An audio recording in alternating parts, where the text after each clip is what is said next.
Hi friends, நான் தான் Vijay Brinda official. இனி என்ன வீடியோன்னு பார்த்தீங்கன்னா, நம்ம வீட்டு பக்கத்தில் ஒரு லைன்ஸில் தான் வந்து இங்கேயே சாக்லேட் வாங்கி இங்கே ஒர்க் பண்ணுறாங்களா அவங்களுக்கே தரப்போகிறோம். அது என்னன்னு பார்த்தீங்கன்னா, நம்ம கிறிஸ்மஸ் வாழ்த்துக்கள் சொல்ல போகிறோம். அவங்க திருப்பி சொல்கிறவங்க தான் இந்த சாக்லேட்டு.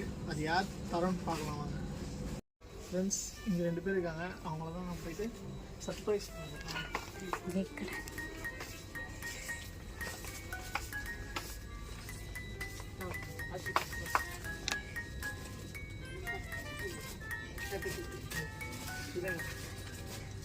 क्रिसमस की चॉकलेट प्रोग्राम मिलेगा हैप्पी क्रिसमस ஐரு டோக்கர் உட்காருங்க ஓகே தேங்க்ஸ். இப்போ வந்து அவங்க கழிச்சு எடுத்தால் அவர்கிட்ட தான் நம்ம போய் கிறிஸ்மஸ் ஷீட் பண்ணிக்கிறோம். அவர் எப்படி ரியாக்ட் பண்ணாரு